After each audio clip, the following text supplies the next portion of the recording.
So Rebbe Nachman says in chapter 4 of Outpouring of the Soul, he advises his students to repeat one word. He's basically talking about a mantra. The mantric tradition, which I call the way of the name, exists in every major tradition in the world. It is very important to meditate and to express one's thoughts before God each day. If one cannot speak at all, then he should say a single word, and this also is very good. If one can only say one word, he should remain mentally strong and repeat that word over and over again countless times. He can spend many days meditating with that word, and that in itself is very good. If he is persistent and repeats that word countless times, God will have mercy and open his mouth so that he will be able to express his thoughts. Speech has a very great power. If one knows how, he can say a word to a gun and it will not shoot. Understand this.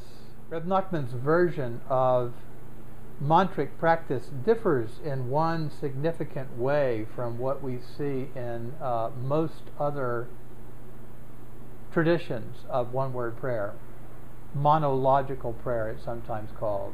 Prayer of one word or one phrase. A prayer that's recited over and over again until the mind becomes very still and the spirit becomes open and the heart too is opened.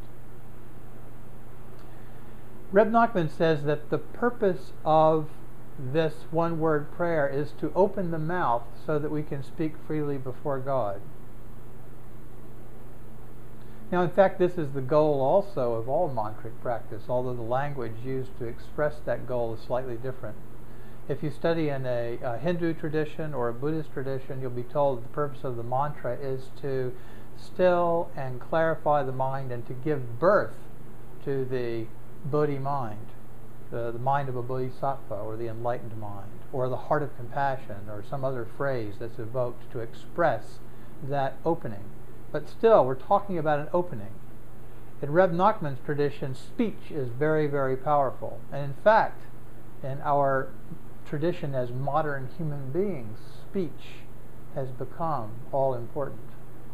So much of what we carry within us today that serves as a burden, serves as an inner obstacle, serves as a hope, a dream, a fear, an anxiety, an apprehension, a longing, all of these things are anchored within us in words.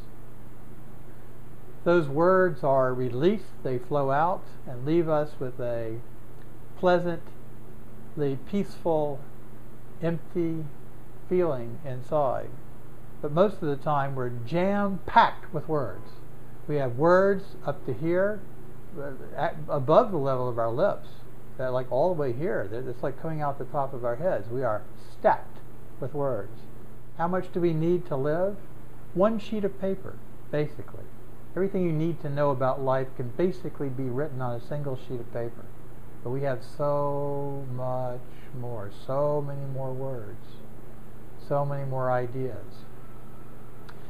And so Rebbe Nachman says that if we use this one word, it comes to a point where we're able to express ourselves freely before God. Basically, we're able to then unburden ourselves of all that we carry stacked up within us inside, the clutter, the confusion, the disarray, so that we become simple and open and clear. And that is really the point of what he is saying. So practically speaking, what does that look like? The middle way, the way of moderation. If we have a mantric phrase that we've chosen, and I encourage you to choose one that suits you. Sometimes it can be a single word like Lord, Allah, whatever, depending on your predilection and your background. Om, or it can be a phrase, Lord Jesus Christ, have mercy on me, or Namu Amida Buddha, I entrust myself to the Buddha of infinite light and life. So there are any number of possibilities that we can choose. Once you've chosen it, repeat it until a trickle begins to flow. Has anyone ever seen, I've only seen it once, has anyone ever seen a dam come loose? Sent out by my Zen master and the head monk of the monastery where I was living to destroy a beaver dam because the beavers were destroying a lot of our property at the monastery. So I went out with 2 other really big, strong guys, and we spent 3 days trying to pull apart a beaver dam. And let me tell you what, it's nearly impossible. We would pull a stick only to find that it was anchored with another stick, and we'd pull that stick only to find it was anchored to another stick. And after 2 days of solid effort, we had removed a pitiful handful of sticks, and the dam looked just like it always did. And then there was an old timer who came along who'd been living in the Catskills for many years, and he said, "That's not the way to do it." He says, "You have to find the stick that makes the beavers nervous."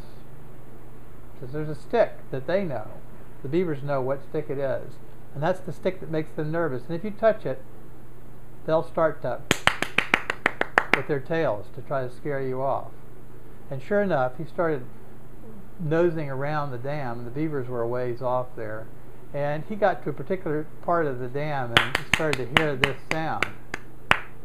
And so he started to nose around in there, and finally he found a stick, and he says, "I think this may be the stick." And sure enough, he pulled it, and it came out fairly easily.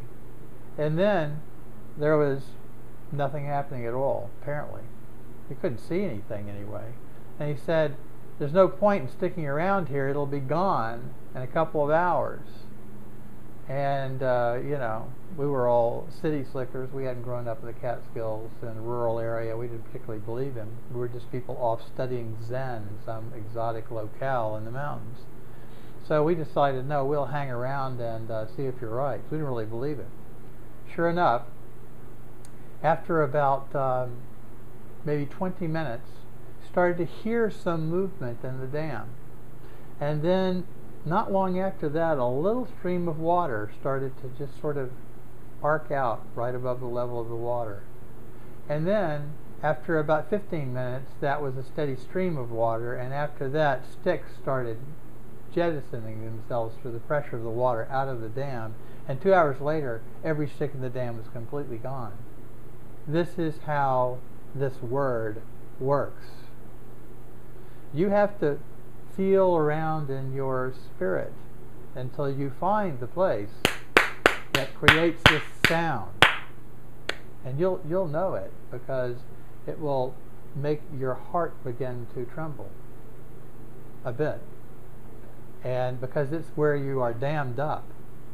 And if you settle into that place and you repeat the mantra, this is a place where your heart is softest and the most nimble and the most responsive and the most loving and compassionate and the most real. And if you recite the mantra in that place and you settle into it very lightly, then the words will begin to flow. And at that point, then whatever you're doing, if you're in a meditation hall doing a green meditation retreat with us, then no one notices what's happening. But you'll know, because the words will begin silently to pour out from within you, just like water pouring out of a pitcher or out of a vase, leaving you clear, clean, simple. Christian would say forgiven. A Jew may be right with God. There are a lot of righteous, there are a lot of terms used to describe it. The Zen Buddhist might say that they felt empty, that attained shunyata, or emptiness. There are all kinds of words to describe this same phenomenon. But the phenomenon itself is universal. And once that happens, then we really can begin to access this wisdom that Rebbe Nachman calls outpouring of the soul.